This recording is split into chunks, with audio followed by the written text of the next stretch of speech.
Beaucoup de gens sont animés par l'ambition de devenir riches, mais beaucoup d'entre eux ont encore du mal à atteindre une véritable réussite financière. Dans la vidéo d'aujourd'hui, nous décomposons les stratégies éprouvées sur lesquelles les riches s'appuient pour construire leur fortune, alors que d'autres continuent à avoir des problèmes d'argent.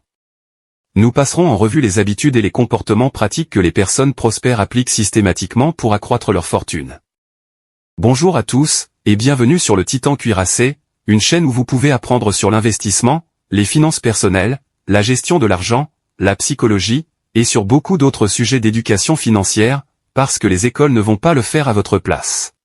Si l'un de ces sujets vous intéresse, ou si vous voulez apprendre à mieux gérer votre argent, et à jouir d'une plus grande liberté financière, n'hésitez pas à vous abonner, à me laisser un like, et à activer la cloche des notifications pour être averti chaque fois que je publierai une nouvelle vidéo.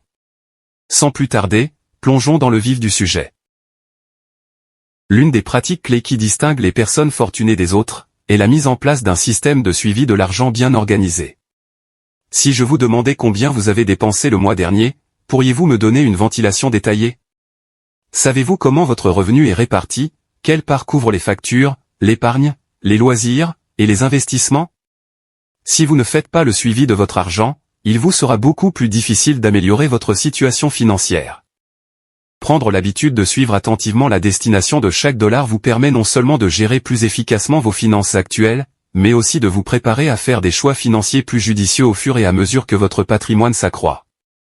La première étape du suivi de vos finances consiste à classer vos dépenses en 3 grandes catégories. 1. Le revenu. Il s'agit de tout l'argent que vous gagnez chaque mois grâce à votre travail, à vos activités annexes, ou à toute autre source. 2. Les frais de subsistance. C'est l'un des chiffres les plus importants à connaître. Il couvre tous les coûts essentiels à la survie, comme le loyer ou le remboursement du prêt hypothécaire, les factures de services publics, et l'épicerie. Même si ces dépenses restent généralement constantes chaque mois, de nombreuses personnes sous-estiment le montant qu'elles y consacrent réellement. 3. Les autres dépenses. Cette catégorie comprend les dépenses discrétionnaires, telles que les abonnements, les achats quotidiens, et tous les extras qui ne sont pas nécessaires à la survie. Organiser vos dépenses en catégories claires simplifie la gestion de votre argent. Vous aurez ainsi une idée claire de vos revenus, de vos dépenses essentielles, et du montant qu'il vous reste pour vos dépenses discrétionnaires. Grâce à cette connaissance, vous serez en mesure de faire de meilleurs choix financiers à l'avenir. Il n'est pas toujours facile d'économiser de l'argent, mais il existe des stratégies qui peuvent simplifier le processus. Une méthode très efficace consiste à mettre en place un système d'épargne automatique. De nombreuses banques vous permettent de programmer des virements de votre compte principal, où sont déposés vos revenus, directement sur votre compte d'épargne, dès que vous recevez votre salaire. Ainsi, une partie de vos revenus est épargnée avant que vous ne dépensiez le moindre centime, ce qui ne vous demande pratiquement aucun effort. Cette approche automatisée réduit le risque de dépenses excessives, puisque l'argent est affecté à l'épargne sans que vous ayez à y penser. Un autre moyen utile de vous empêcher de puiser dans votre épargne, consiste à la conserver sur un compte séparé qui n'est pas lié à votre compte courant, et qui n'est pas assorti d'une carte de débit.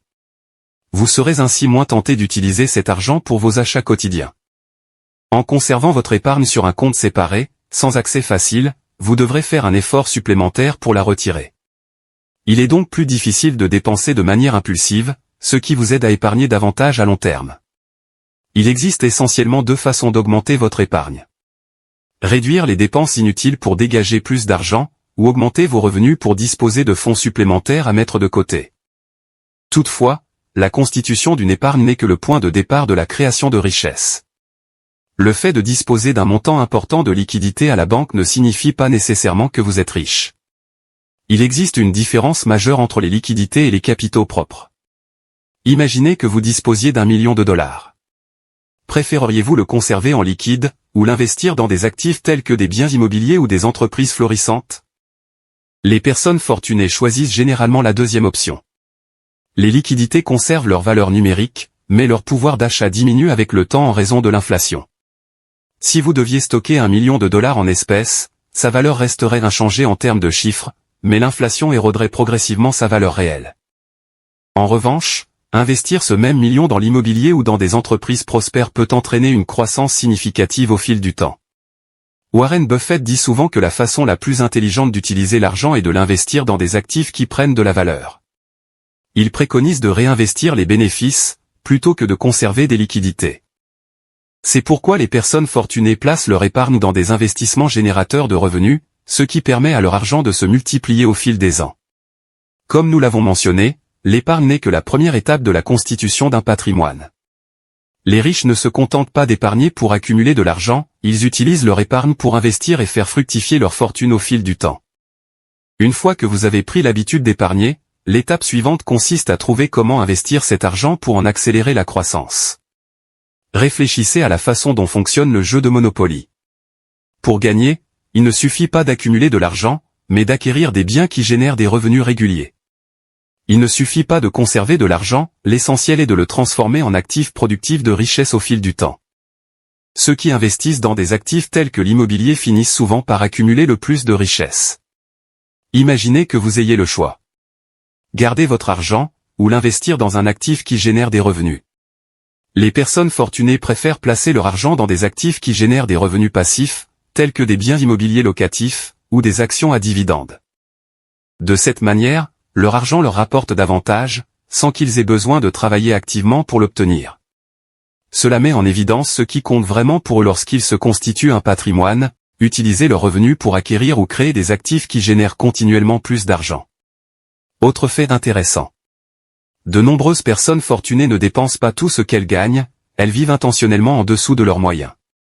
On pourrait penser que les riches s'offrent tout, mais beaucoup d'entre eux pratiquent en fait une discipline financière. C'est particulièrement vrai au premier stade de leur parcours de constitution de patrimoine.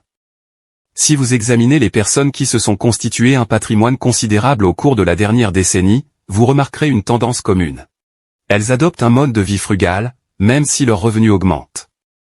Malgré des revenus substantiels, ils évitent les dépenses inconsidérées pour des articles de luxe tels que des voitures de luxe, ou de somptueuses demeures. Certaines personnes, même avec des revenus à 6 ou 7 chiffres, ont du mal à contrôler leurs dépenses, et finissent par s'épuiser financièrement. Toutefois, les personnes qui visent l'extrême richesse ne se contentent pas de jouir d'un style de vie dispendieux.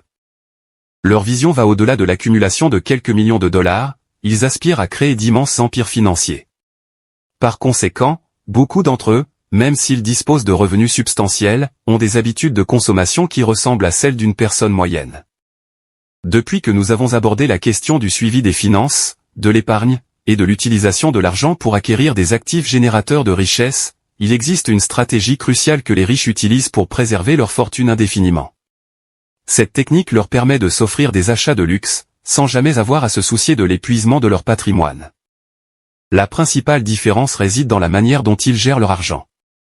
Au lieu d'épuiser leur capital initial, ils ne dépensent que les revenus excédentaires qu'ils génèrent, leurs revenus résiduels. Au début, la plupart des individus dépendent des revenus actifs, qui proviennent directement de leur temps et de leurs efforts. Cependant, une fois qu'ils investissent dans des actifs générateurs de revenus, ils commencent à percevoir des revenus passifs, c'est-à-dire les flux de trésorerie que ces actifs produisent en permanence. Le secret de la construction d'une richesse massive consiste à ne dépenser que les revenus passifs générés par vos investissements. Cette stratégie garantit que votre capital durement gagné reste intact. C'est comme planter un arbre. Certains pourraient consommer les graines immédiatement, mais les riches choisissent de les planter en premier.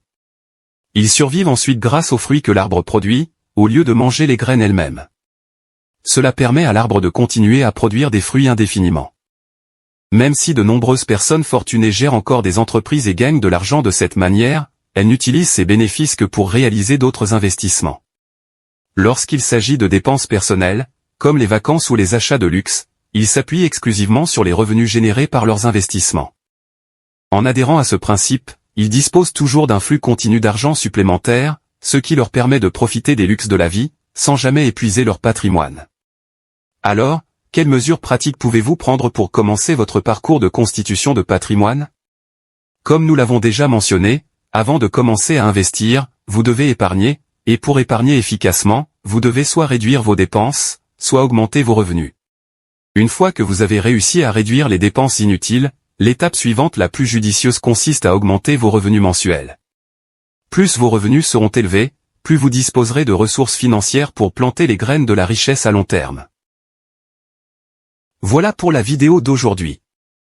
J'espère que vous l'avez appréciée et qu'elle vous a apporté quelque chose. Si c'est le cas, n'hésitez pas à vous abonner, à me laisser un like, et à activer la cloche des notifications pour être averti chaque fois que je publierai une nouvelle vidéo, car j'en ai beaucoup d'autres de ce genre à venir prochainement, ainsi que des résumés de livres, et d'autres choses amusantes. Merci d'avoir regardé, et passez une bonne journée.